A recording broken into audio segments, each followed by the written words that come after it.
Yes, we kickstart now with our national anthem.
Which has a mansion bound in free.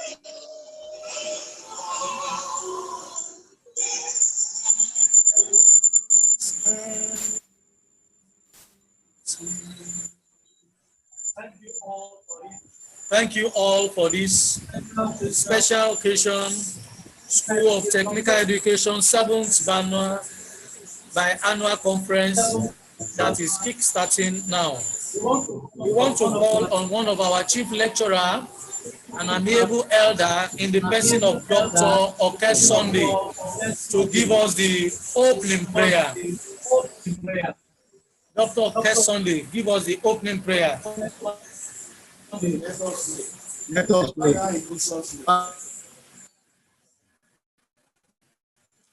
Thank you, Lord.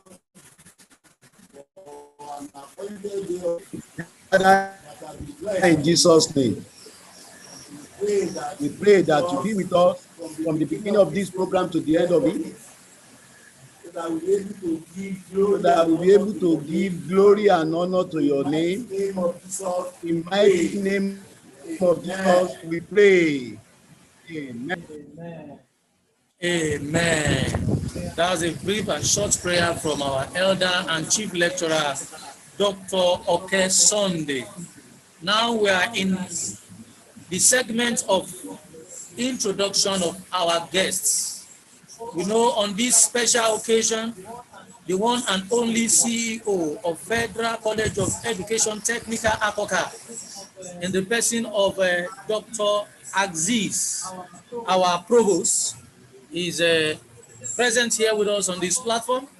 We also want to recognize our deputy provost. We also know that he's present with us on this platform and all other management members. We also want to recognize all invited guests, our chairman, Mr. Kehinde Owolabi, our keynote address, Professor A.E. Ozuagulu, and the lead paper presenter, Professor Samuel Akinsende, and also our lead paper presenter too, Barrister M.A. Akinyemi. We promise to recognize every participant that has volunteered his or her time to be on this special platform for this conference. And also we want to crave your indulgence that in case we could not do that, please do pardon our error. Then we want to also welcome our hosts in the person of Mr. Adesuyi Abiodun Ezekiah, the Dean, School of Technical, for him to give his own welcome address. Over to you, sir.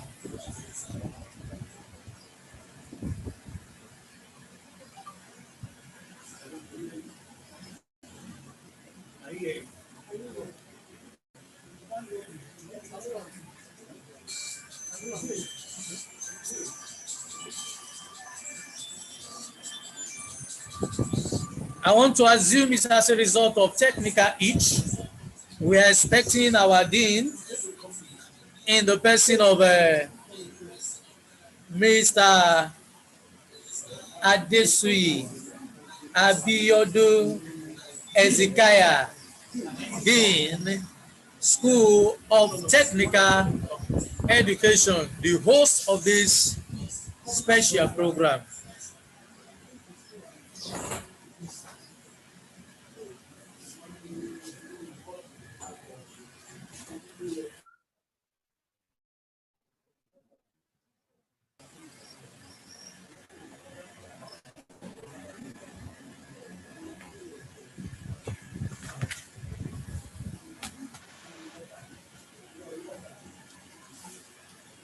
First of all, let me welcome you all to our 7th biannual conference ceremony in the School of Technical of Federal College of Education Technical.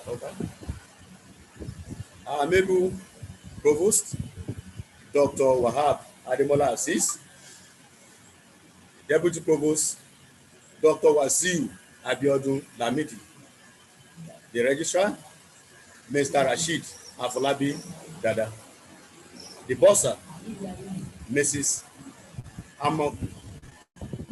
Amaka Unwoji, then the Librarian, Mrs. Catherine Olauton, all these here present, all directors here present, all the Shodi here present, the guests, the staff and students of the School of Technical Education. You are all welcome, ladies and gentlemen. It is with what warm heart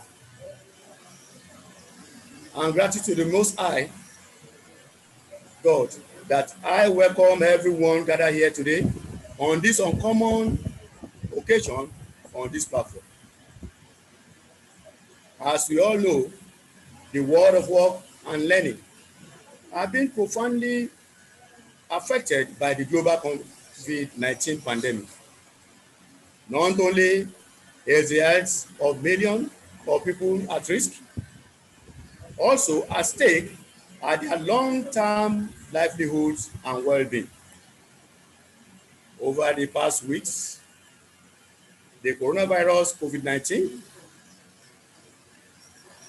pandemic has presented a unique challenge to all types and levels of learning, including schooling, apprenticeship, and skills development.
Skills development, both in Nigeria and the outer and the rest of the world.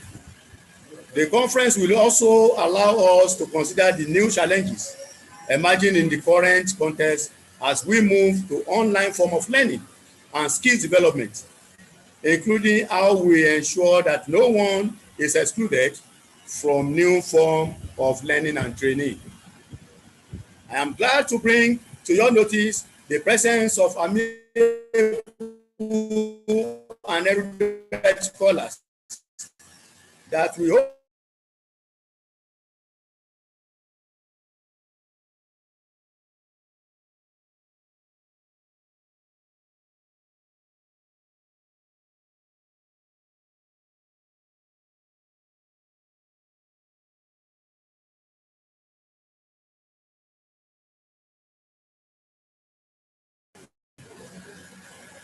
of vocational and technical education, both in Nigeria and in diaspora. You are welcome, Prof.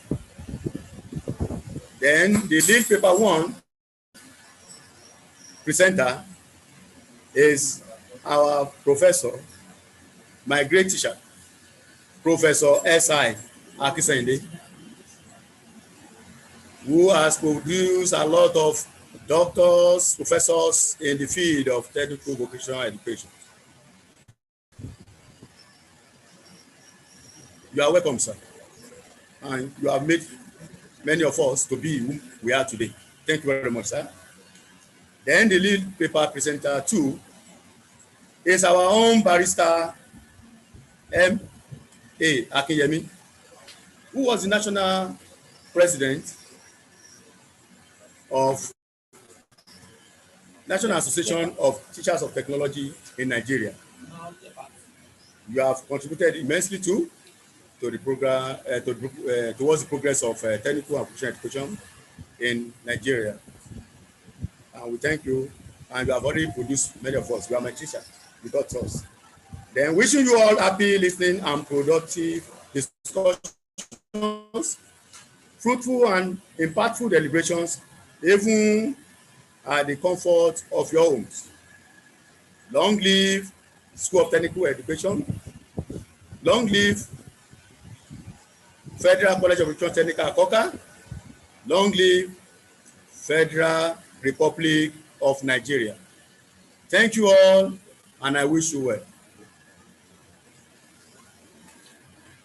That is a wonderful presentation by the School of Technical Education of Ezekiah Abiodun. We want to progress by also inviting our provost, the CEO of Federal College of Education, Technical Akoka, one among the best in this Federal Republic of Nigeria. A seasoned scholar, amiable teacher, and also an administrator. Introduce and also to welcome to this platform the provost of Federal College of Education Technical Akoka in the person of Dr. Aziz Wahab Ademola for his welcome address as the chief host of this 7th biannual conference of the School of Technical. You are welcome, sir.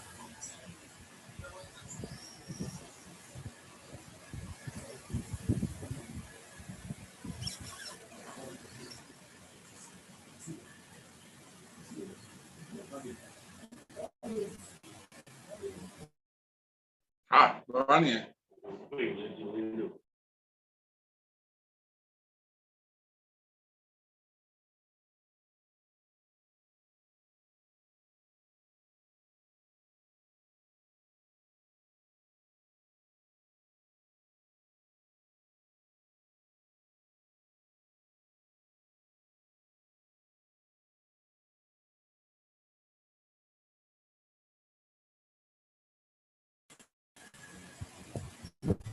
We are still expecting our provost in the person of Dr. Aziz Wahab Ademola, the CEO of Federal College of Education Technical Akoka, and administrator par excellence. You are welcome, sir.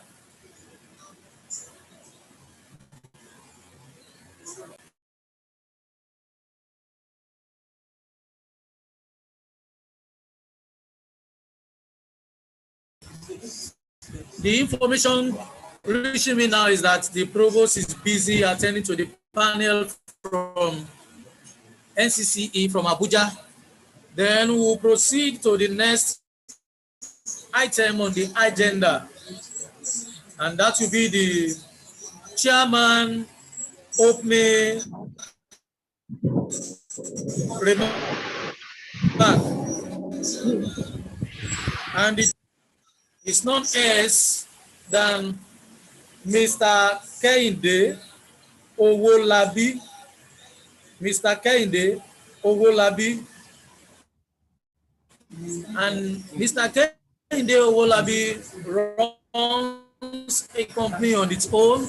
Is a special administrative personnel with diverse skill. This moment, I want to welcome Mr. Kehinde Owolabi, the chairman of this occasion, for his own welcome address. Over to you now, our chairman. Thank you so much for that very wholesome welcome.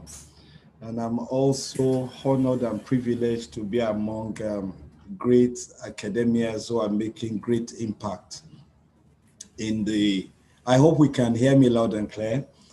So it's an honor to be among great academians who are making great impact in the world of TVET.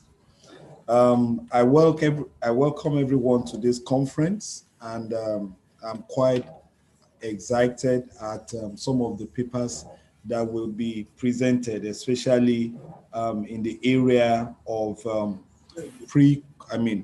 during the pandemic and then the post-pandemic era as it is. I don't have a lot to say, but to probably know that there are quite a number. The pandemic has brought a lot of changes. A year or 2 years ago, a conference like this will not be, will not be holding it in this format. Before the pandemic, the main challenge between TVET was collaborating between the academia and the industry. That was one of the major challenges because the industry was a bit ahead of the academia. But now there's a third stakeholder in the mix, which is technology. Technology is now driving a lot of things, and I have no doubt that most of some of those things that we'll be listening to and we'll be hearing will be driven, quite a number of those things will be driven by technology. Technology is what is driving this meeting today, and it has made it possible today. So I want us to all engage, pay attention. I will also be paying attention as well as the different speakers and keynote speakers deliver their papers. Well, my name is Kehinde Owolabi. I have great passion for TVET. We have a vocational training center. It's called the Builders Hub. Our specialty is basically in building and construction. Anything outside of building and construction, I tend not to get interested. And we're actually creating a platform, and we're going to we're using technology to drive this platform. This platform will help us to acquire people who, into that TVET space. So because acquisition is really one of the major challenges. Many people, we live in a society that quite a number of people are not interested in acquiring skill. The value we place on skill is not that much. So we're creating a platform that's going to help us acquire people, not only acquire them, train them, and after training them, intern them, because that's another problem. When you train people and there's no system to intern them, there is no formal system.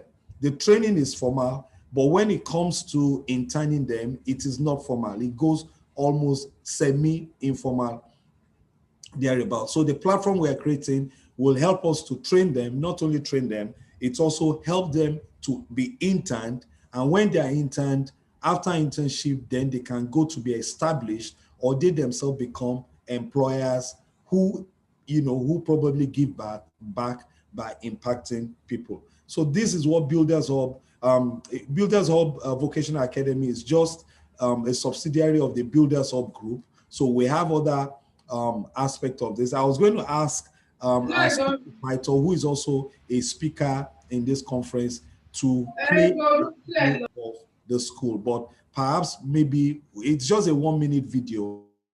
We do not have time, but once again, just before I yield back my microphone, I would like to say a big thank you to Dr. Sunday Oke and Professor Ozuagulu.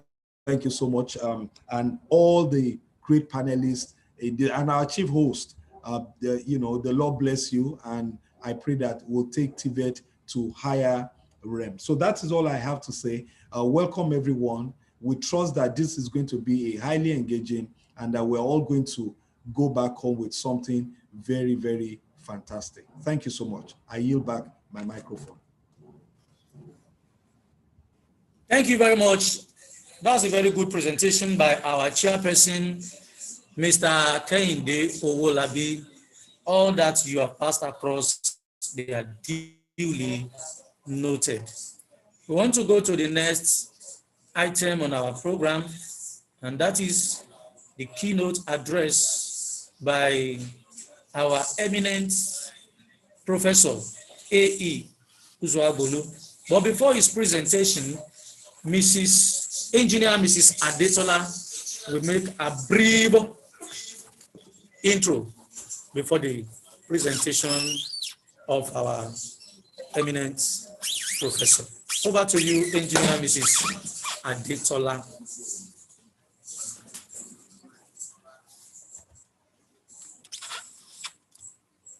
Here is the abridged profile of Professor Aliosos E. Azoglu. Professor Aliosos Eminegini Uzoglu hails from Uwani, Umagu Eke, in Udi local government area of Enugu State. He's a husband of 1 wife and a father of 5 children. Professor Uzuagulu started his academic career ladder through the City and Guilds of London Institute. He obtained the intermediate certificate in mechanical production, craft certificate in 1973, the final City and Guilds in mechanical stroke production engineering in 1975. The Part 1 Mechanical Engineering Technician's Certificate in 1978, the Mechanical Engineering Technician Certificate Part 3 in 1981, and the Full Technological Certificate in Mechanical Stroke Production Engineering in 1981. Thereafter, Professor Uzuagulu proceeded to the University of Nigeria, Nsukka, where he obtained a BSc Honors degree in Industrial, Technical, and Vocational Education, Mechanical Technology option in 1985, and MSc Education degree in Education in 1989, a PhD in Industrial and Vocational Education in 1995, and a postgraduate diploma in Business Administration in 2001. Professor Uzuagulu served his university in various capacities. He served as head of department, director, mature student program, and deputy vice chancellor. He also served as the head and director, research, development, and administration of Concept College, Stockwell, Southwest London, United Kingdom. Professor Uzuagulu is a member of several professional bodies, published several research papers in peer-reviewed journals, written books. He has also presented many lead papers and keynote addresses, and has been the editor-in-chief of many journals. He has served as the external examiners to many institutions. Please join me as we welcome to the conference Professor Aliosos E. Uzuagulu.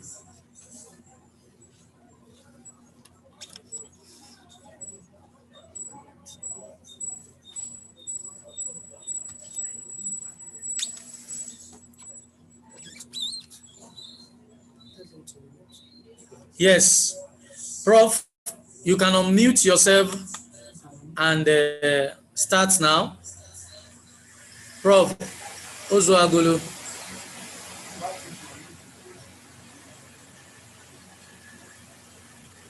Prof, your system is still muted? Yes. Engagement and the collaboration of TVET stakeholders for effective delivery of instruction and practice during pandemic era and beyond. A keynote address presented at the 7th Annual Conference of School and Technical Education, Federal College of Education Technical, Akoka, Lagos, by Aloysius Emengini Ozago, Professor of Industrial, Technical, and Professional Education. I am indeed delighted to have the honor to accept the glorious to present this keynote address at this 7th Annual Conference of the School of Technical Education Technical, Akoka, Lagos. This privilege is highly esteemed, as we are aware that there are many other erudite education experts in Nigeria that could have been nominated. I thank the entire college for this privilege and great opportunity. I also quickly take this liberty to congratulate and appreciate the provost of the college, the dean of the School of Technical Education, all the heads of department, the local organizing committee of the conference, as well as the students for organizing the conference at this pandemic era.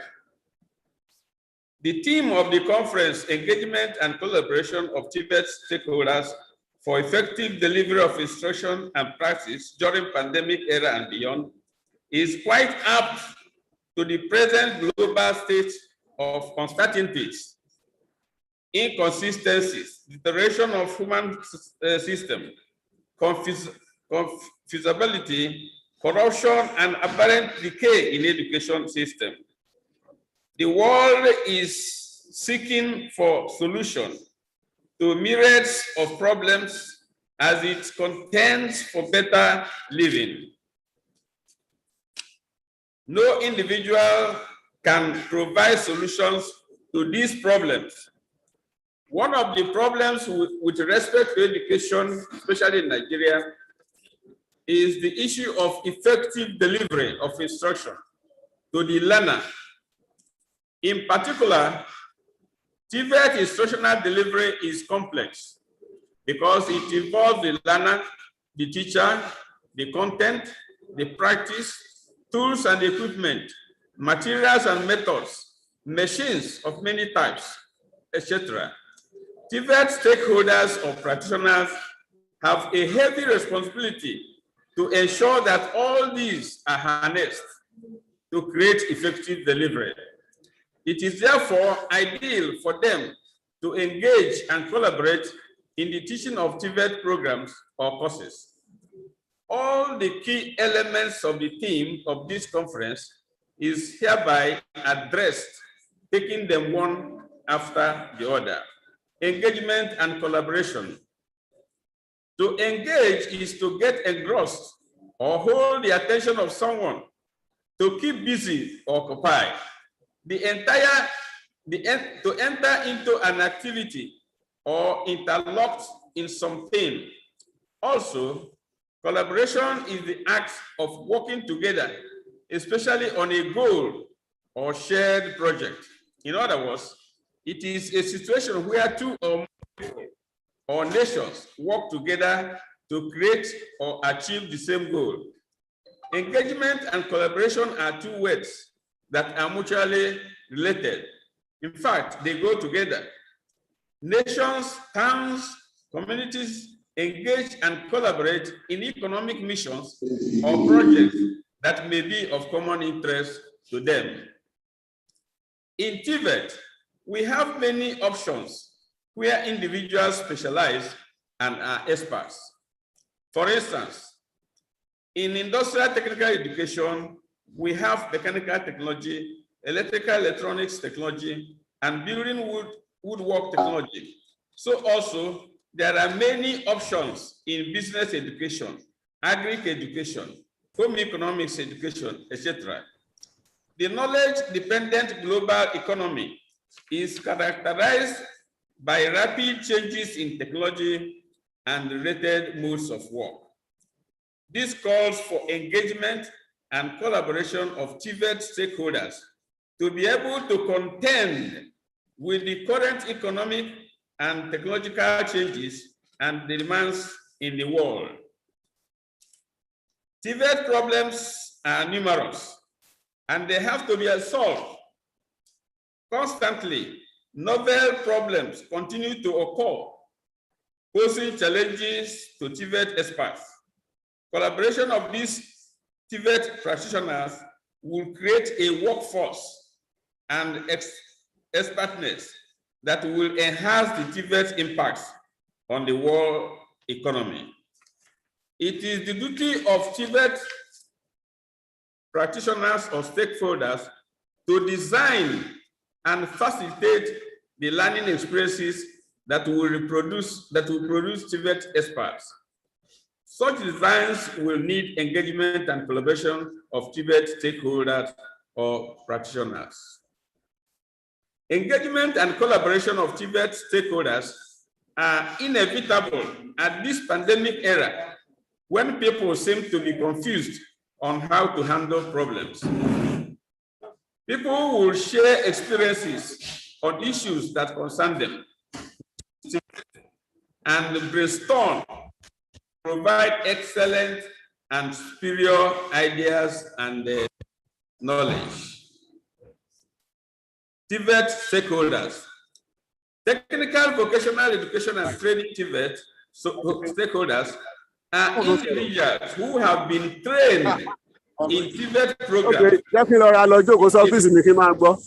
for a specified number of years and have acquired recognized qualifications such as NCE, BSc, MSc, and PhD in various areas of the program.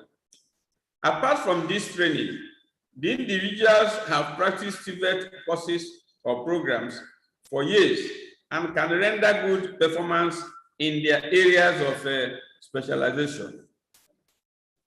They are individuals with legitimate interest in TVET programs. They are practitioners and monitors of the theory and practice of TVET. TVET programs include all technical and industrial, career, technology, and vocational education programs, such as agric education, business education, home economics education, etc. TVET serves to prepare people for work. This takes the form of learning and developing work-related skills and mastery of the underlying knowledge and scientific principles. TVET plays the role of providing the following.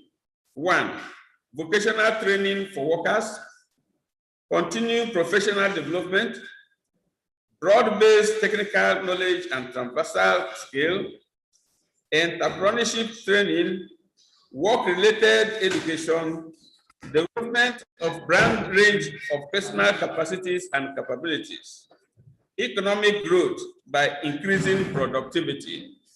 8, socio-economic development, and 9, capacities for effective communication.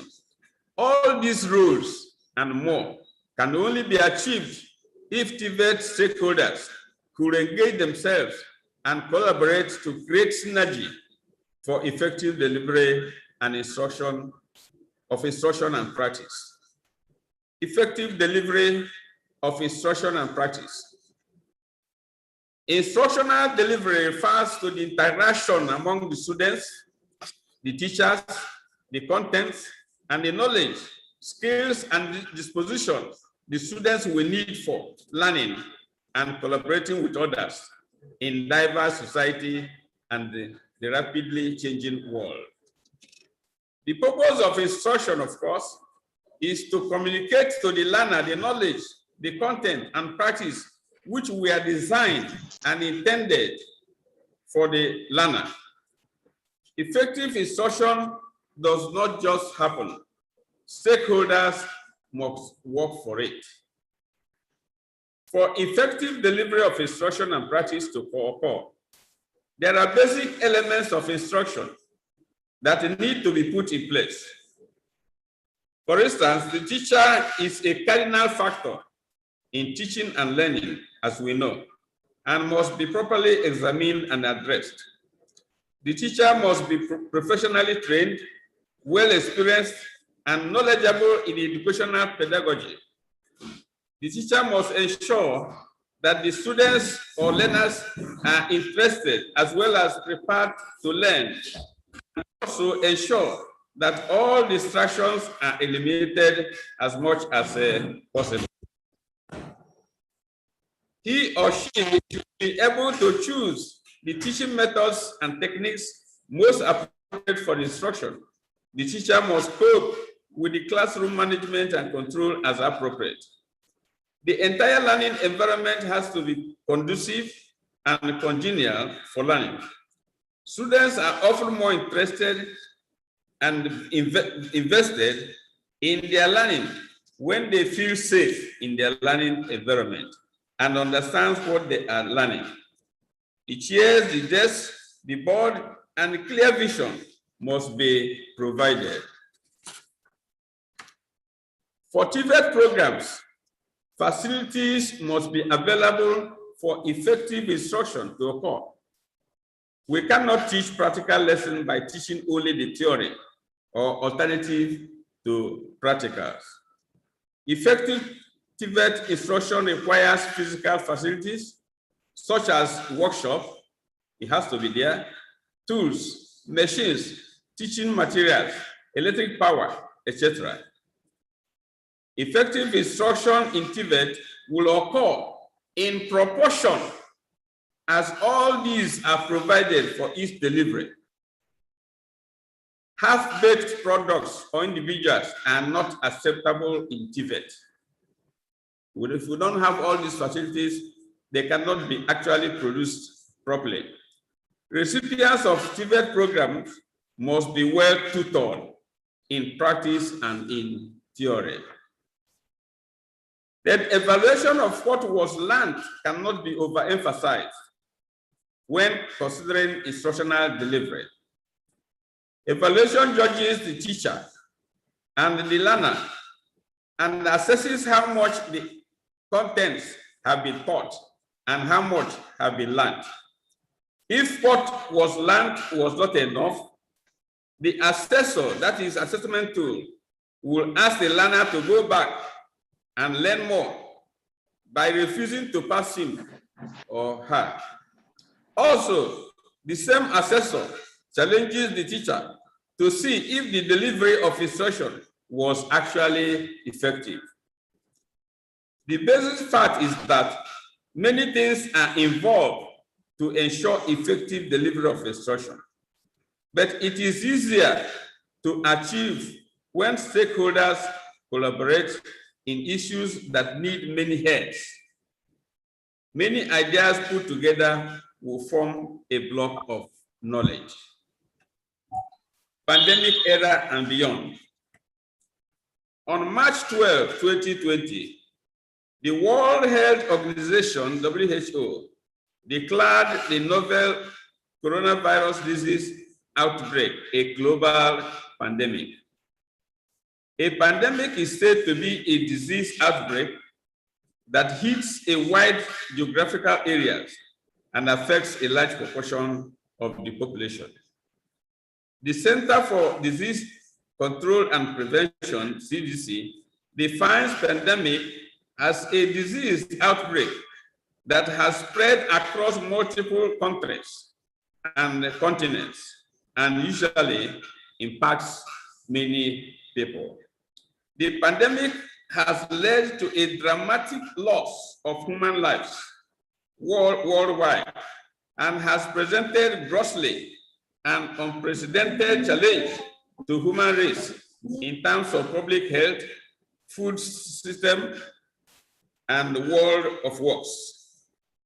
As we know, The economic and social disruption caused by pandemic is quite devastating. Millions of people are at a risk of falling into extreme poverty. Also, the COVID-19 pandemic has affected the educational system worldwide.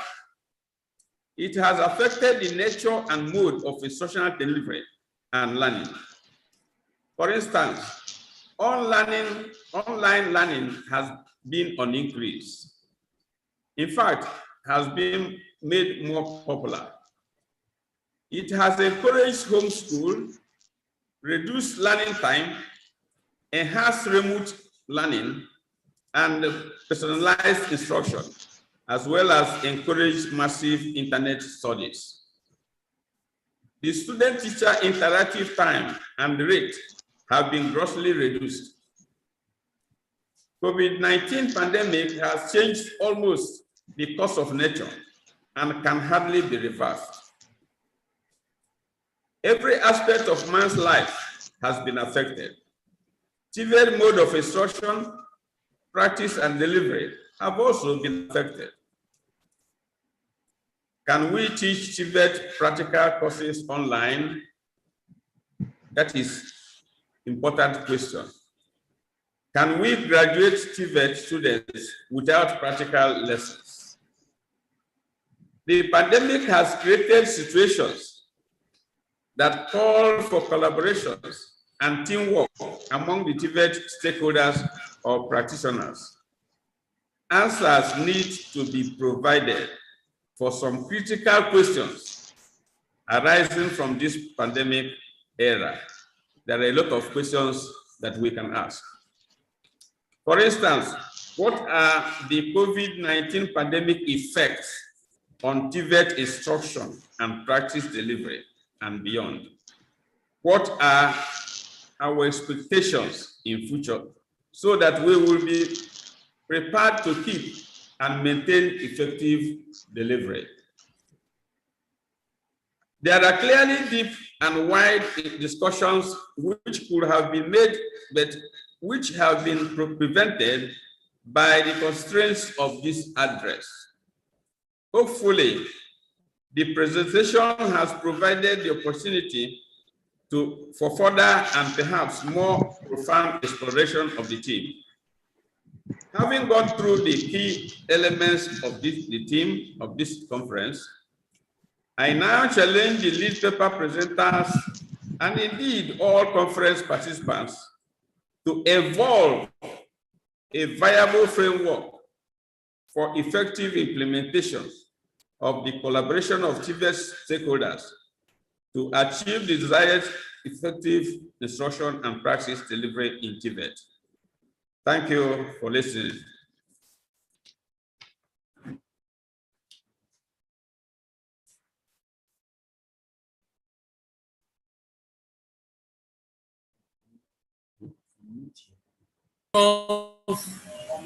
That is an interesting and captivating presentation by our Professor Uzoagulu.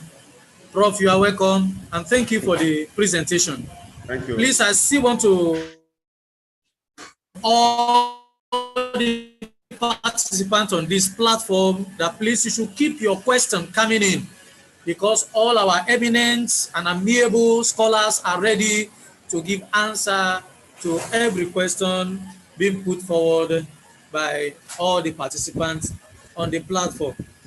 We proceed further to the next item on our program, and I feel so elated to introduce to you our lead speaker today.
Before he comes up, a recitation will be taken by This thing will go Mr. off. It will go off. Oloyede It will go off. Benjamin.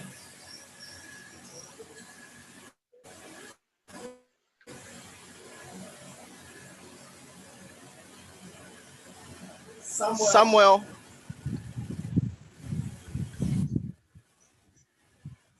I. Akinsende is a professor of technical technology education. He earned his master's degree from Michigan State University, East Lansing, USA, and PhD from the University of Nigeria, Nsukka, with both degrees in industrial technical education and specialization in electrical electronics. He served as the director of academic planning at Delta State University between 2010 and 2016. He is a member of international research bodies such as International Vocational Education and Training, IVET, and American Society for Education, Engineering Education. He is a consultant to UNESCO Dakar Regional Office for Education in Africa, Universal Basic Education Commission, Abuja, and Nigeria Educational Research and Development Council. He has several scholarly papers in international and national peer-reviewed journals and proceedings. His current research interests include gender issues, policies, leadership, program evaluation, vocational technical education and training. He has served as external examination to 8 Nigerian universities at both undergraduate and postgraduate levels. He has served as external assessor for promotion to the post of reader and professor in industrial technical education. He is a member of governing councils, Eastern Polytechnic, Port Harcourt, from 2015 till date, and Delta State Polytechnic, Ozoro, in 2008. He served as head of Department of Vocational and Technical Education for 5 times between 1993 and 2016. Managing editor, 1999 to 2016, Delsu Journal of Educational Research and Development. Coordinator, Teacher Registration Council of Nigeria, TRCN, Delta State University Chapter between 2005 and 2010. And coordinator, Student Industrial Work Experience between 1993 and 1995 in Delta State University, Abraka. Akisande is a recipient of various awards and scholarships, which include Technical Teacher Training Program Scholarship granted by the Agency for International Development, Washington, D.C. in 1984. Gold Award for Distinguished Leadership in National Development 2009. Pioneer Staff Long Service Meritorious Award of Delta State University in 2017. And Distinguished Alumnus Award of Service and Achievement, Federal College of Education, Technical, Akoka Yaba. Lagos, Who in the World, Marcus Who is Who, 16th edition, 1999. Ladies and gentlemen, please join me as we welcome this erudite scholar to this conference.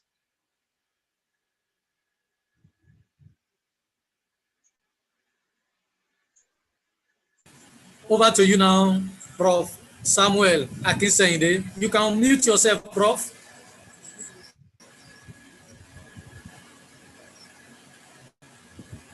Prof, unmute yourself. We are eager and willing to hear and listen to your presentation.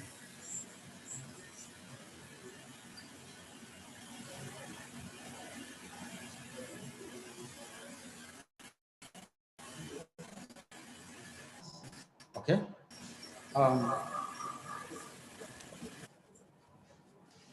I consider it a great privilege to be invited to the 7th biannual conference of the School of Technical Education, Federal College of Education Technical at Koka, Lagos. I wish to express my appreciation to the organizers of the conference for the honor to deliver a lead paper entitled Imperative of Collaboration of TVET Stakeholders on Effective Delivery of Instruction in COVID-19 Era. The theme for the conference is apt and poses a serious challenge to the quality of education service delivery in Nigeria. I welcome participants to this conference. I'm happy to speak to you live. I want to also tell you that there is a backup to my presentation now, where you can see me and follow it using PowerPoint. But for now, I will just give a general presentation like my colleague. Happy listening. I want to state that teaching period has been truncated. Are you hearing me? Okay, thank you for that. Hey, I want to tell you that the teaching period has been truncated because of how COVID-19 pandemic has affected the function of teachers and students. For example, most students do not have access to technology devices, internet, and even Android phone. And these are prerequisites for remote learning. On the part of the teachers, many teachers are not familiar or properly trained on remote learning solutions and are constrained. How about the school system? Many solutions are temporarily free, but we need to be paid for. So the school system have limited budgets, limited digital maturity, and limited operational capacity. Most education systems are underfunded. There are other things that add to these challenges. You know them, but let me say specifically that poor network is there, poor electricity supply, which is often epileptic, and high cost of purchase of diesel. So these are the strategies we can use or engage in the collaboration. Based on the slide you have now, it is important we remind ourselves what TVET is. It's an integral part of education, which equips youth and adults with skills required for employment, decent work, entrepreneurship, and lifelong learning. The impact of this is that the quality of TVET system will be maintained if it is labor market relevant, if it is equitable, serving male and female, and it's supposed to be efficient and of high quality. So in presenting this paper, I want to tell us that there are 5 salient questions I have raised. After that, I will deal with the slides before us now. These 5 salient questions are: how is COVID-19 pandemic affecting the function of teachers and students? It appears I've answered that. 2, how do we navigate through the pandemic crisis and its aftermath in TVET? 3, how can online pedagogy serve the interests of TVET teachers? 4, in what ways can the stakeholders assist institutions of higher learning to overcome the anxieties? 5, how can TVET stakeholders cooperate to achieve effective delivery of instruction? These 5 questions are begging for answers, but we should know, just like my predecessors have said, that COVID-19 has the potential of radically reshaping the whole world. With what you have here, how to have online pedagogy serve the interests of TVET teachers. There's a need to tell the teachers what to do. They need to record their lecturers' voices, broadcast their lectures, engage in live lectures, competent in making use of PowerPoints, then be able to use video conferencing platform and even Zoom, which we are using now for this conference. You teach a course, be very quick, within a short period, you give assignments and you give tests online. Then you make contact with some vendors on Zoom. You are aware that in some institutions now, postgraduate examination and Viva are being done online. And external examiners evaluate students online. It's not limited to that. How about the admission system? They are done online in most cases. All your lecturers can just upload your lecture notes. The students have access to lecture notes online. There is a need to boost online infrastructure. And students react with their lecturers, online. So these are the basic online pedagogy system. Then I move to the different online facilities. If we change this slide, we have different online facilities. We have instructional video on YouTube. I want you to know that on YouTube, just pick any practical topic you are familiar with. You will see a teacher will be teaching, explaining how to do this. It's interesting that even in electronics, where we feel is complex, there are displays where teachers on YouTube, some of you must have done it, instructional video, we make use of it, and it's going to be beneficial to those of us in TVET. Someone will be talking and explaining so that others can watch, listen, and learn. I want to, first of all, talk about the TVET partnership.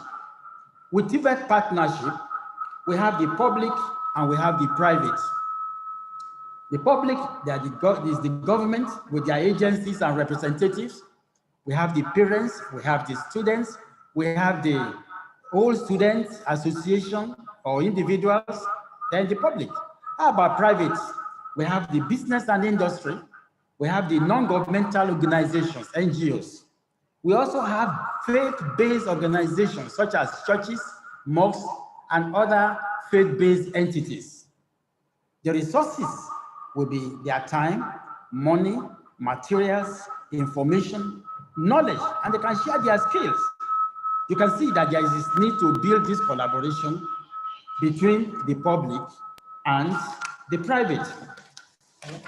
In this presentation, ladies and gentlemen, I present the Pakistani model, where we see the collaboration of TVET stakeholders for effective delivery of instruction. In the slide on this collaboration, we have the stakeholders by the left, and they get involved in the process into TVET, and we now see the output or the product. Involvement of private sector is part of the process if you involve them. Then collaboration with the public sector is also there when you involve them. And involvement in this case means there must be a system whereby the institutions, you go out. And when you go out, you link up with those people and let them know what you want them to know. So the output, when you put in all this, when this partnership is in full force and you put in there, you will have better employable skills. Yes, that is it now, you can see it. Better employable skills. 2, there will be improved TVET, skill development, and economic development. is the patriotic. I'm recommending here that I'm not saying we should copy, we can adapt it, and our own Nigerian own can be unique. Yes, we are in the next slide now, resource inflow. I am here simulating sources or possible sources where resources can come into an educational institution. It could be from individual or group, maybe building, maybe art theater, workshop, mechanical, workshop, or laboratory for electronics, and other vocational areas. You know, we are big family under one big clusters.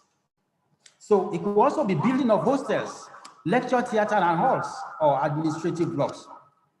It could be equipment and facilities, whereby we provide furniture, medical supplies, computer, stroke laptops, and vehicles. Vehicles are in different classes. It could be buses, water tanker, or fire truck. Where it is laboratory workshop, then science, word processing, and learning facilities can be provided under this. You've known about resource inflow. How about the outflow? You will see that the outflow in universities, polytechnics, and colleges of education, they are more. If we change this slide now, you will see the resource outflow. We have core academics. That core academic, I will explain it. Yes, thank you for that. The overhead here, it has to take care of electricity generation, water supply, roads to building maintenance. We also have student and staff welfare. If you take note, you don't joke with student welfare matters. We have staff schools.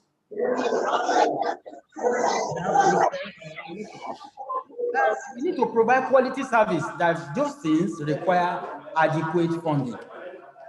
Now, with this, I want to specifically emphasize the alma mater aspect of this. Remember that the alma mater here is, the question is, why do we need to identify with our alma mater? It's a simple question, but not everybody knows that. It helps the survival of the institution one has graduated. There is financial contribution. You can be part of that. Then you have opportunity to advise the school management on professional matters needed by the school. You will be welcomed. Though you need to be told that these are the reasons why you need to identify with them. The participation, you need to participate in decision making. You can also be given opportunity.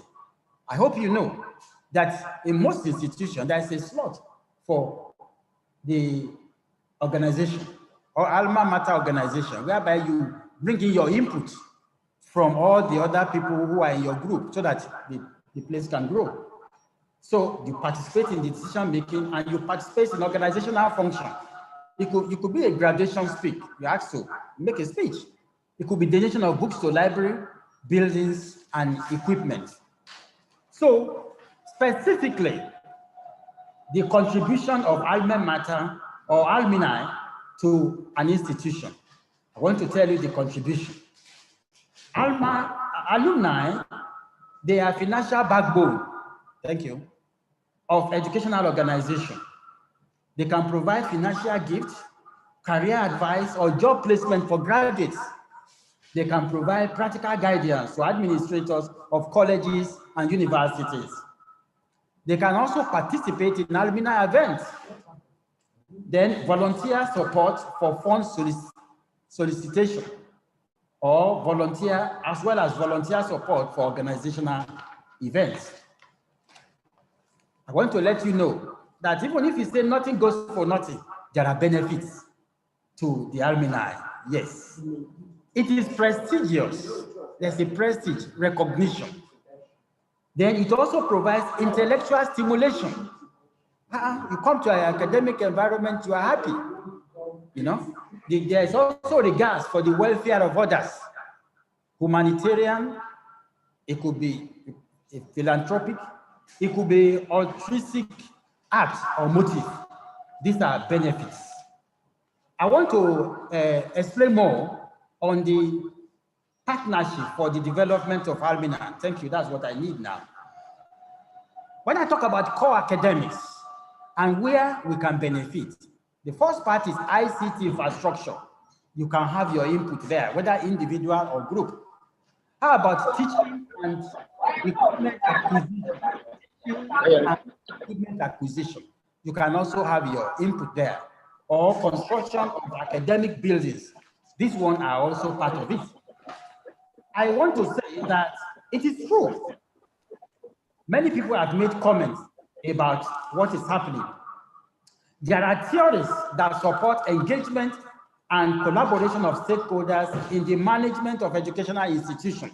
Some of the participants in this conference will note that with the literature I reviewed, that the role of stakeholders is very important. It has made impact. Some institutions have got impact of all student association on the management of educational institutions, and also how it has improved the quality of higher. So, okay. I'm rounding up now.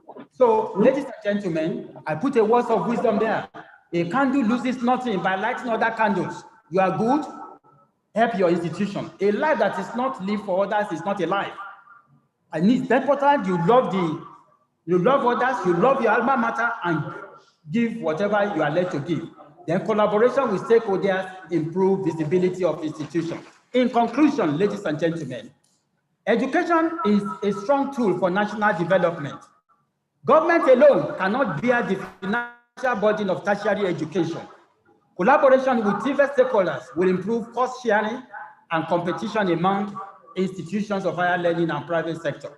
COVID-19 pandemic necessitated small crowd and small class size and use of preventive measures such as masks, sterilizers, social distancing, and of recent taking of vaccines.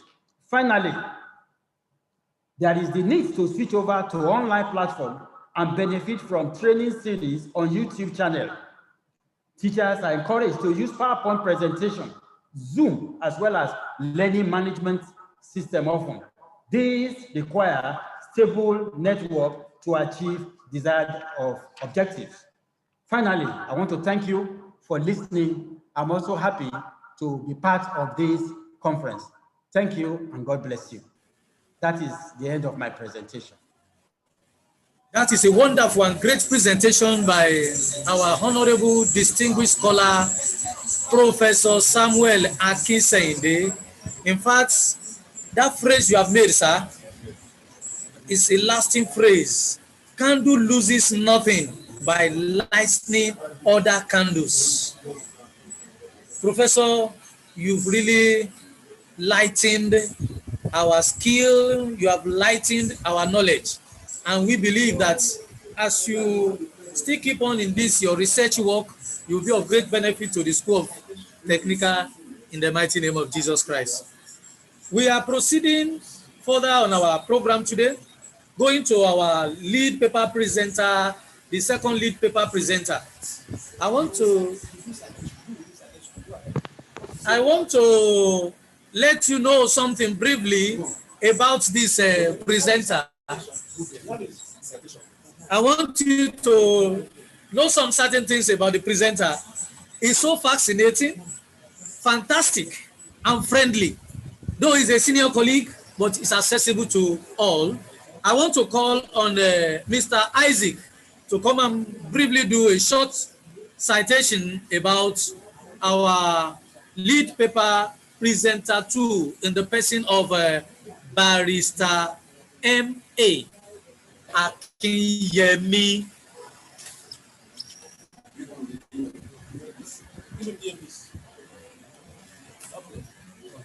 Yeah. Good afternoon, distinguished ladies and gentlemen. Here is an abridged profile of Barrister Adebayo Michael Akinyemi. Barrister Akinyemi Adebayo Michael hails from Ora Ekiti in Ekiti State. He is a husband of one wife and a father of 4 children. Barrister Akinyemi Adebayo Michael started his academic career ladder from Federal College of Education Technical, Akoka, Lagos, between the year 1982 and 1983 session. He proceeded to Ball State University, Muncie, India, USA, August in the year 1988, where he obtained BSc Industrial Technology. He proceeded to University of Lagos and obtained M.Ed Administration and Planning in 1990. And in 2004, he went to Nigerian Law School in Abuja, where he obtained his LLB. Today, he rose through the ranks in Federal College of Education Technical to become a chief lecturer. He has served in different capacities as a HOD. He served as director within the college, and today he served also as a fellow of different professional bodies. He belonged to Nigerian Association of Teachers of Technology. He is also a member of Nigerian Institute of Management. He is also a member of Nigerian Bar Association. Barrister Akinyemi served at different capacities within the college and as an administrator, as a COS coordinator. He's a member of Reference Ministry of Education representing Nigerian Federal Ministry of Education. He is a member Governing Council of the Federal College of Education Association between 2002 and 2004. He served as an examiner, Technical Drawing and Woodwork, West African Council. He served as a member, NCCE Accreditation Panel to the Polytechnic Calabar Oka Cross River State College of Education, AFAHA, in 2005. National Vice President, Nigerian Association of Teachers and Technology 2004 to 2007. He was a head of Department Woodwork and Technology Education, Federal College of Education Technical, Akoka, between 2002 and 2003, and also served in 2005 to 2006, and also served between 2006 to 2007, and also served between 2009, Amina, Building Technology Education and Woodwork Technology Education at Adeniran Ogunsoya College of Education, Otto Ijanikin. He also served as a Dean of Student Affairs, Federal College of Education Technical, Akoka. And finally, he also served as the National President, Nigerian Association of Teachers of Technology in between 2007 and 2012. This is a brief profile of Barrister Akinyemi Adebayo Michael. Thank you.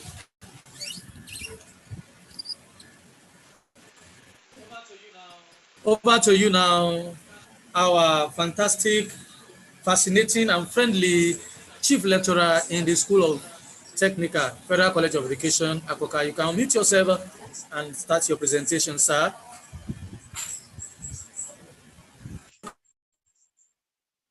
Well, I want to appreciate the audience listening to us, because we cannot talk to ourselves alone.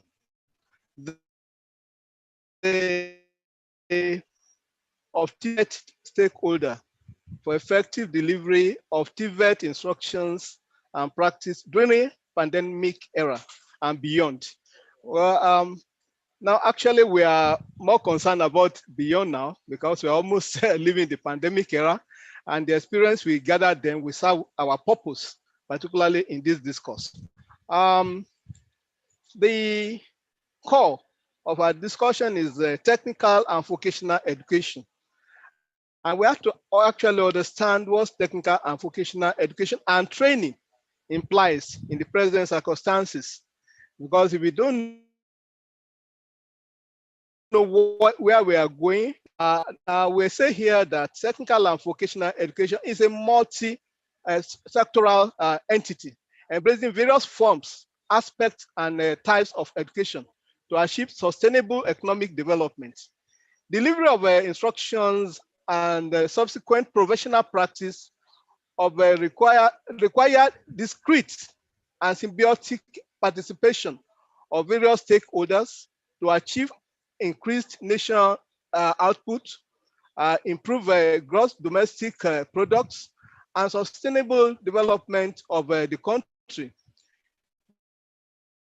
This may be enhanced with the appropriate deployment of information and communication technology and other principles of technical and vocational education and training. Now, the concept, technical and vocational education and training, is actually a product of assigned commitment of a designated organization and equally a collaboration of a required organization. Like TVET is a product of the collaboration between UNESCO and the ILO. The two organizations under the agenda Education for All and Work for All work together to fashion out a very formidable program of technical and vocational education. Hitherto, people have always been looking down at technical education, but some of us feel that it is a concept that is that developed with time, because normally people seek the cause of least resistance. Technical and vocational education and training is expensive to the individual, to all the stakeholders. When we are talking about the stakeholders, we are looking at the student. Student is part of the stakeholders. Actually, they bear the brunt more, because as a technical and vocational education student, you spend more time in your studies, spend more time in the practical activity, spend more time doing other assignments like drawing, the workshop practice, and spend more money than ordinary students. So if the student as a stakeholder is not actually very committed, all the effort of the other stakeholder will be in vain, as we shall see presently. Now, the technical and vocational education and training idea was brought together by ILO and UNESCO. Actually, UNESCO do well more on technical and vocational education, but then ILO do more on training. It is a contention of ILO that there's a very slim line of difference between education and training in the world of work. You have to be educated, but then you have to be trained to actually do the job that you are assigned to do. And if we look at it, there are some of the misgivings we have about our education here. Our education prepare you for a lifelong activity, for flexibility, but one has to be trained to be able to do the job that is employed to do. So rather than thinking that we have shortcomings in our education, we should be thinking of providing adequate training to make that person actually perform the role that is given to perform. And that brings us to the issue of human resources and human capital. Actually, vocational and technical education and training gear towards production of human capital, because as a worker, you are part of and parcel of the production process. And therefore, you are a capital rather than ordinary human resources. And it is believed that if workers are actually treated as capital, their quality will be enhanced and their productivity will be enhanced. And that's technical and vocational education and training prepare people for to be human capital rather than ordinary human resources. The idea of vocational and technical education and training remains sacrosanct. The principles are there. But then what we are now looking at is what is the effect of the environment. Actually, TVET is a problem-solving issue. Actually, and it is tailored towards the environment. So now we now look at it that in the present circumstances, because of our experience in COVID, which led to the lockdown of our institution, we feel that something new should happen. Yes, something new should happen. We fortunately enough, the information and technology provider does a leeway out. Information and communication technology is a delivery mechanism. It's a communication medium. But then, what of the substance? The substance remains. In the technical and vocational education, the substance is encompassed in general education, in the content, in the workshop practice, in theory, in practice, and in industrial activity. So then, what then would the communication, the delivery system do? The delivery system should be in position to actually make that student technically competent by emphasizing on the principles. And we say TVET is about problem solving, provision of quality human capital, development of technology, production of quality goods and services, promotion of international competitiveness in the emerging knowledge economy for sustainable development. TVET is governed by the need to achieve increased productivity. When you train somebody, you want higher productivity. And by the provision of TVET, once one goes through the TVET, it will certainly be much more productive.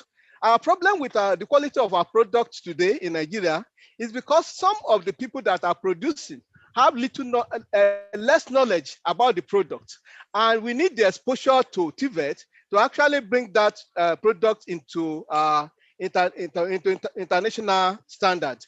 Then when we may now want to look at the actual content of TVET as stipulated by ILO and UNESCO in 2002, which was equally adopted by Nigeria in 2014.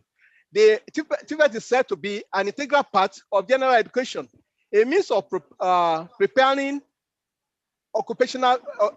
for occupational field, effective participation in the world of work. For that, there is need for personal engagement. One has to be personally engaged, and then it has to work in collaboration with other people to achieve that purpose.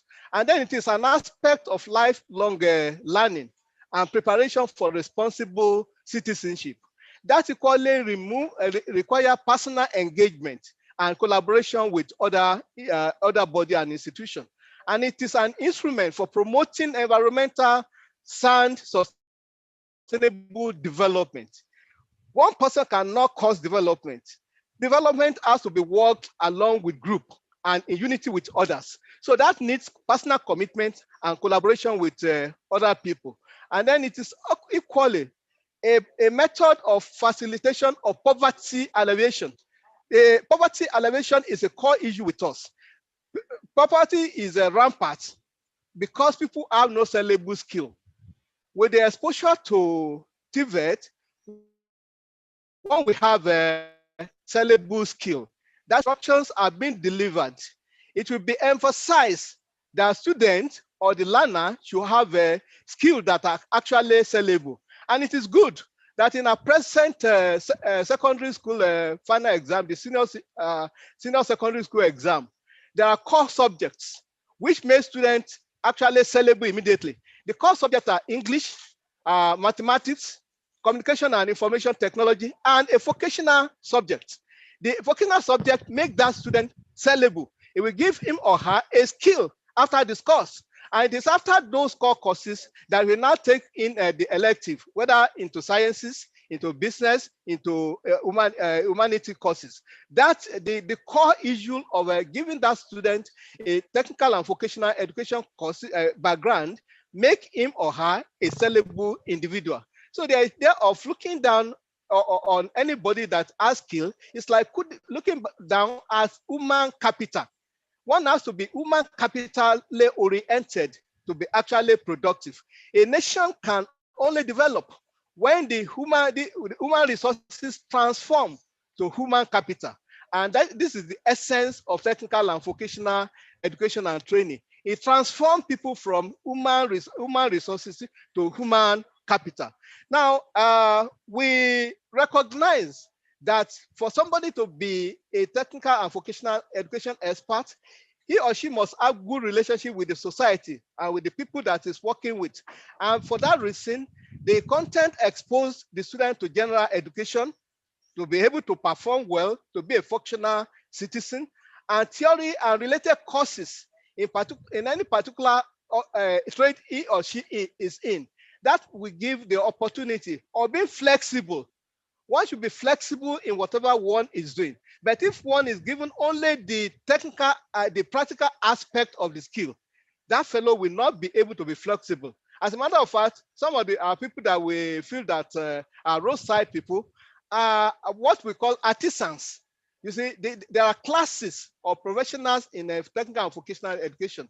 We have the artisans who are mostly practical oriented. Then we have the craftsmen who are some extent of theory and practice. In our educational rating, we say a craftsman will have 40% of theory and 60% of practical. Then we have the technicians. The technician will have 50% of practical and 50% of theory. And then we have the technologists. The technologists will have 60% of theory and 40% of practical. And then we have the engineers that have 100% to 80% of a theory, I mean technology, and 20% of a practical, in order to be able to interpret whatever they are doing. So when occasionally we feel that some people are more relevant in the technological area, it depends on their area of specialization. The engineer is a man all over the place that can design and interpret. But when we come to the artisan can perform. It can be on the bench for 24 hours. It will not complain because that is what he has been trained to do. But it will be cost inefficient to ask an engineer to stay on the bench because it's not trained to do that particular sense. And because of that, in technical and vocational education and training, we expose people to general education, theory and related courses, and then we equally expose them to workshop practice. And in the new dispensation, they are equally exposed to entrepreneurship because it is not enough to be able to do. You must equally be able to sell. The essence of entrepreneurship is that one should be able to transform whatever he has, whatever knowledge he or she has, into something of economic value. It is not a matter of selling and selling and buying alone, but it is a matter of transforming one's knowledge into something of economic value, which will now lead to productivity within the nation and increase the gross national product, and in fact the technological output of the nation. Then we realize, we can see the developed countries devote very much time on their technical and vocational education and training. As a matter of fact, the technical education and training as it presently is almost an importation from the developed country to ameliorate all the inadequacies, social vices, economic shortfall, underemployment, unemployment. That is the essence of the TVET. And in those developed countries, they are well grounded in TVET. I'll give you an instance. And those countries that are well grounded, as we shall see presently, for instance, US has 29.6 million people. Then it has 3,000 engineers and scientists per 1 million. Okay, and it has almost 100% of technically oriented person in the economy per the million. Then it has 5 sources of electricity, which is based on the ability of people to create energy on their own, right inside their own house. So in US, there are 5 sources of electricity.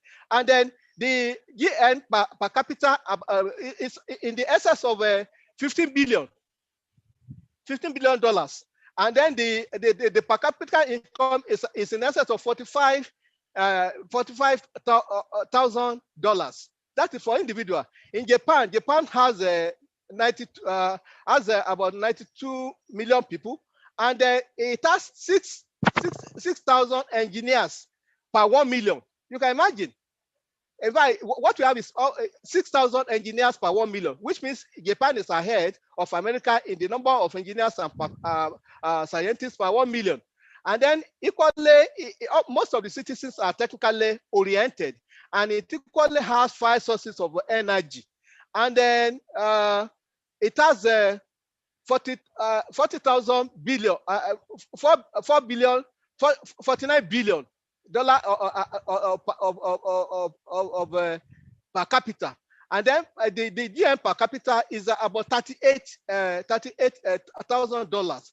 Japan is similar. In South Africa has 45 citizens. It has 9,938 engineers per 1 million. 938 engineers per 1 million. It has 286 technicians per 1 million, and it has 3 sources of energy. You can see the decline. And then the GMP is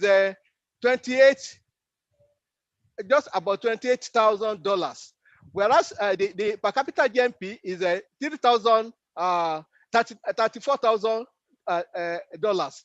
Now we can now look at Nigeria. Nigeria has a population of about 2 million.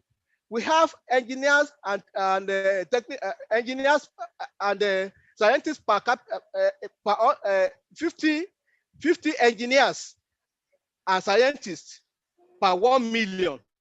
50 engineers and scientists per 1 million. And then we have just 70 technicians per 1 million. 70 technicians per 1 million. And we have only 3 sources of energy. And the 3 sources of energy itself is not adequate. We look for other people to maintain it for us because we lack that technical ability. And our gross national product is just about $200,000. And then per capita too is very low, just around $560. That's why they regarded us as a poor country. We are poor because we lack that technical ability. We lack technical ability to produce. The level of our TVET is still pretty low, and it has to be increased. But we appreciate now that because we are the other, either formally or informally, to increase our technical ability by all this, by the training program that people are providing under different scheme. But all the same, what we have now realized that we need to be technically oriented, technically equipped to actually be able to sound well and to be a wealthy nation. Now we look at the stakeholders. Who are the stakeholders? The stakeholders are some owner or the enterprise. The stakeholders in the TVET are actually cut across international, national, household, and the individual. At the international level, the United Nations has a great interest in TVET. So actually, we can say the TVET as presently constituted is a product of the United Nations, but through its agencies. That is the UNESCO and the International Labour Organization. And also, we have an adjoint United Nations agencies in terms of United Nations Development Program, but they also contribute to the development of TVET. So this body are responsible for policy making, curriculum development, funding, capacity building, and capacity development, another related matter. Now, the UNESCO realizes that it cannot do the job alone. It has some specialized agencies like a United Nations Vocational Education Institute, the United Nations Information and Technology Institute to assist in actually delivering the content of TVET. And that's actually helping. What United Nations usually do when it's introducing a new program is that it will incorporate with capacity building and capacity development, because you can have the best people at the top to formulate the policy.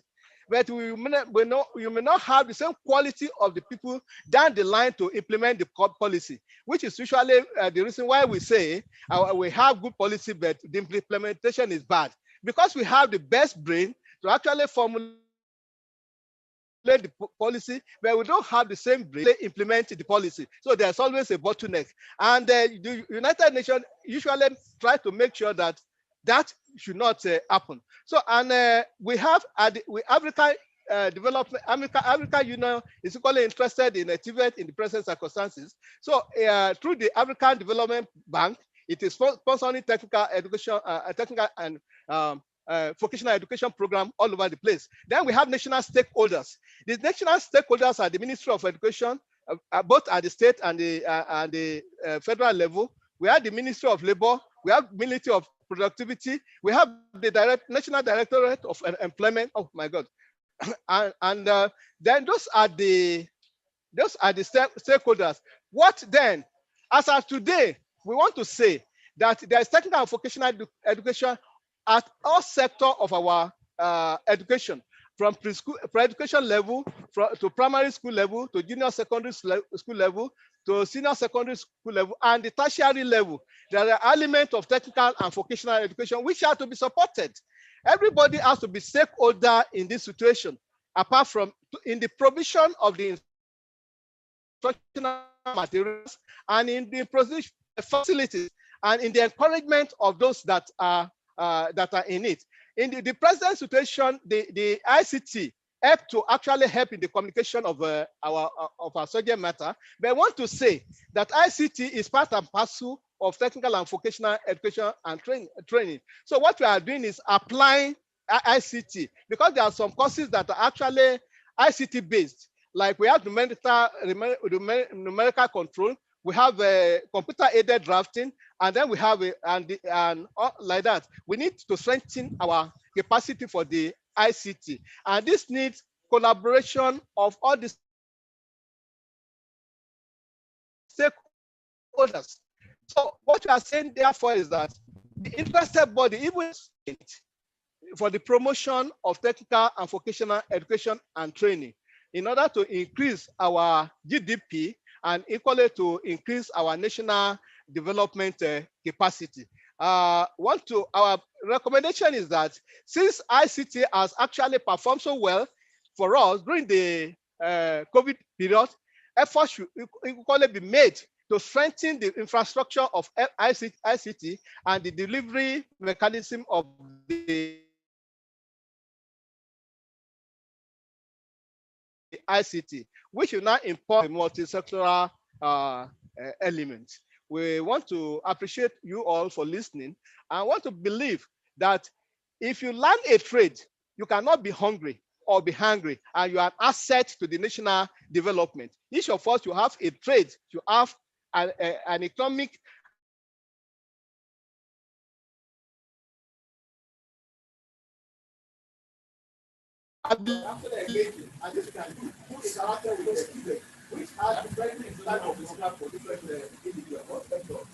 Thank you very much. That's a resounding, scintillating presentation by Barrister Akinyemi.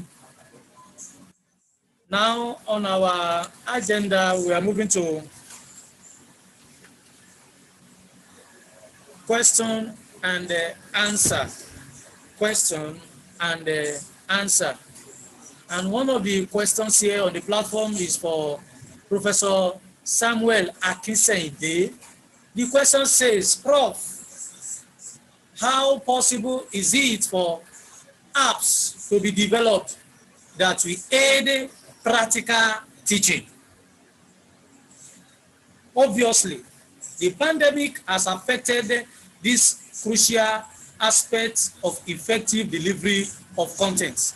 Over to our amiable and erudite scholar, Professor Samuel Akinseyinde, for that question. Prof, you can mute yourself. Yes, I have done that. Thank you for the question. I hope you are hearing me. Development of app has been done. to want to develop app now is, it may take a longer time, but the most important thing is if you want to look at or consider the app that are in existence, just like I presented, consult some vendors. There are vendors who you will pay, whom the institution will pay for that service. There are some apps that you can download. I also refer to the use of YouTube. I have used it, some of my students have used it, that can tell you the procedure. Even in medical practice, if you are having some problems that has to do with, that's what we have to do with examples that have to do with procedure for a particular operation, you can get there on the YouTube and they will explain it to you. The knowledge is open. But if you want to develop an app that is customized or can be adapted to a particular situation in your country or in your location or in your community, it is important to contact the vendors, and the addresses are there. So that is just what I wanted to say. But there are a lot of applications that you can use for now. Thank you. That's my answer to that question. Thank you very much. Our eminent scholar, Professor Samuel Akinseyinde, for that answer to the question. Then we want to briefly listen to the closing remark from the local organizing committee chairman of this conference, in the person of Dr. Onyebuchi Emmanuel.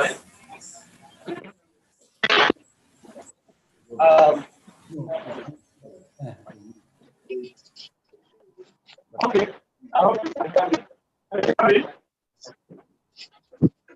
Okay, I want to thank every of us for this.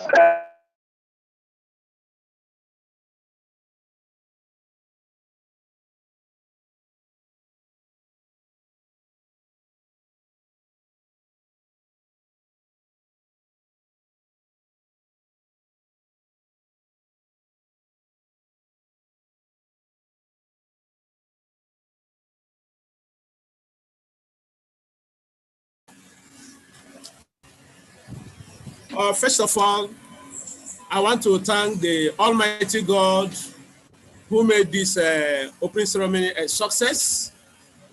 I want to thank our amiable provost.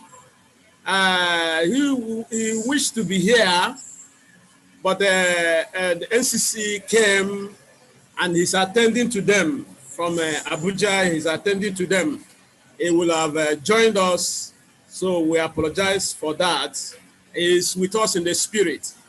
I want to thank our Dean, the School of Technical Education, in the person of Mr. Hezekiah Adesui. I want to sincerely thank the Keynote Address person, our Professor Uzagolo, AE. It's this prof, by his grace, that made me what I am today, was my external supervisor in my PhD. I so much thank you, sir, for the erudite information you have given unto us. I want to thank Professor Samuel Akinseyinde for that brilliant information given to us. It does not take a candle, anything to light other candles. It's a great inspiration. We are so happy. We are so grateful. I want to thank the chairman. You know, this chairman, we got in touch with him just in a short notice. That is Mr. Kehinde Owolabi. A short notice, and he obliged us. And despite his busy schedule, he, participated. Chairman, we are so grateful. We cannot thank you enough. I want to thank everyone that participated in this opening ceremony. The chairman of our union, in the person of Mr. Oje Ebenezer, he graciously is here with us to ensure that everything works well, participated fully. I want to thank all staff of this school, technical education, for their participation. I also want to thank all the staff of the college. And all of them participated fully.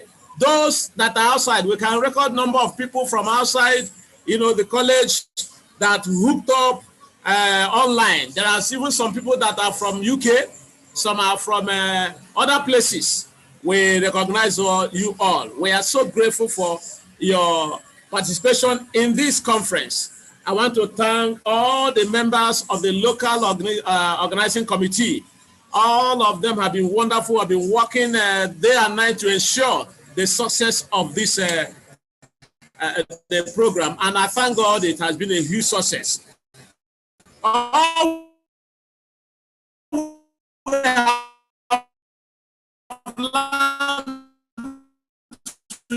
today, we will put them in, we have to put them, it's not because of the pandemic, we are now improving. Now, we never can tell where people are listening to us, where people are hearing us. This particular conference now is on YouTube, and people can hook up anywhere in the world and listen and replay again. So that is what the pandemic has taught us, in this world that is now a global village. So I want to sincerely thank everyone for participating. Thank you, and God bless you all. That is an apt closing remark and vote of thanks from the local organizing chairman in the person of Dr. Onyebuchi Emmanuel. But before we go on break, I want to inform all the participants on the platform that we shall be coming together by 1:30 for our plenary session. We shall be coming together by 1:30 for our plenary session, and we have 5 groups. I want to announce names of the chairman and the rapporteur for each of these groups. Group number 1, the chairperson or chairman is Mr. Akinyemi M.A., our distinguished barrister, who happens to be our lead paper presenter too. He will be the chairman of Group 1, and the rapporteur is Mr. Roy Vawe. Then Group 2, the chairman is Dr. Adebayo S.A., and the rapporteur is Mr. Onoyinka A. Then Group 3, the chairman is Dr. Miller I.O., and the rapporteur is Mr. Oloyede Benjamin. Group 4, the chairman is Dr. Okesunde G., and the rapporteur is Mr. Falowo J. Group 5 will be headed by Mr. Ukit S., and the rapporteur is Mr. Okubambo L.J. Please be informed that we shall be going on a short break now to reconvene by 1:30. But before the break, we want to call on Dr. Adebayo to give us the closing prayer. Dr. Adebayo, please, you can unmute yourself. Yes, yeah, sir, the bill is gone. I'm so grateful, sir. Yes, God bless you. I'm so grateful for the honor. God bless you, sir. If Dr. Adebayo is not online, Alhaji Shitu, can you give us the closing prayer? We are so grateful. Yes, sir. God bless you. Alhaji Shitu, God bless you, sir. We are so grateful. We have been enlightened. Thank you, sir. can you give us the closing prayer? He's using phone. He might not be able to call.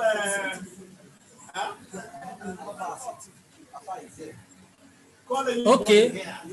Shobogun, Mr. Shobogun Taiwo, you can please give us the closing prayer. Shobogun Taiwo, can you please give us the closing prayer?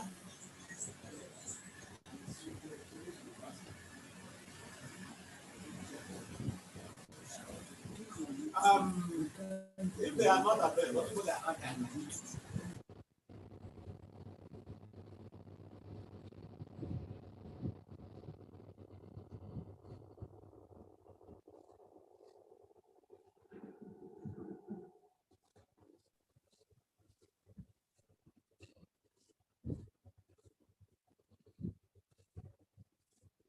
They are not talking. They are not talking. Mm. Pick on that, please.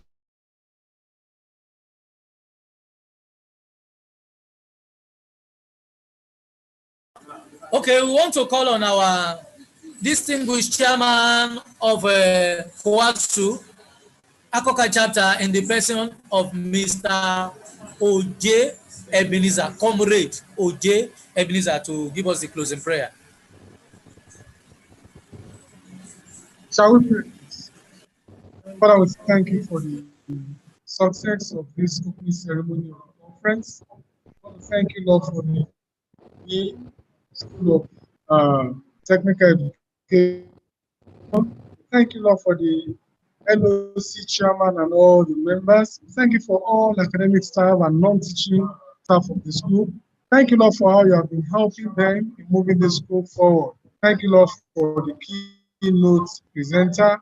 Thank you, Lord, for all other lead paper presenters. We ask, oh God, that all other aspects of this conference you take control. And as we go now, your presence go with us. Thank you because you have answered. In Jesus' name we have prayed.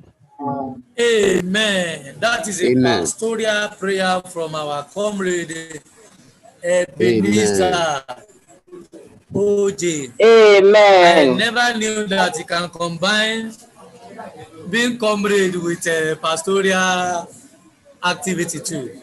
Also, we want Amen. to tell all Oh, our viewers on Facebook, on YouTube, on all our viewers on Facebook, on YouTube, and other social media, that please send your papers to the mail of the School of Technical, and also send your email address to, so that the local organizing committee can send your certificate through that medium to you. We want to also recognize the presence of all our technical crew, of which Mr. Emmanuel Ogunribokun is one of them, Mr. Ogunbabo is one of them, Mr. Isaac is one of them, and also one of our student who is now a graduate now and a lecturer to P. Ajayi is also one of them. You are recognized. The technical crew will display the mail of the School of Technical so that we can send in our paper and our email addresses, so that certificates will be forwarded to us as at when due. For now, we shall be going on break to converge back by 1:30. Don't forget, briefly, I will also announce all the papers that has been submitted so far, the group where they belong to, so that you can meet with your chairman via online or physical presentation that will be made known to us.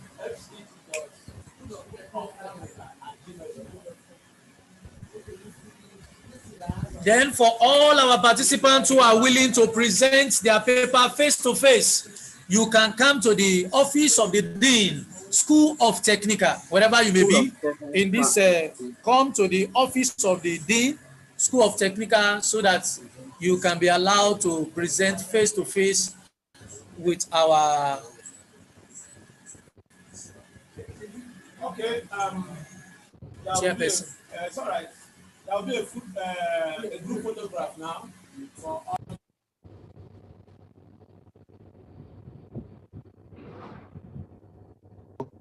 That you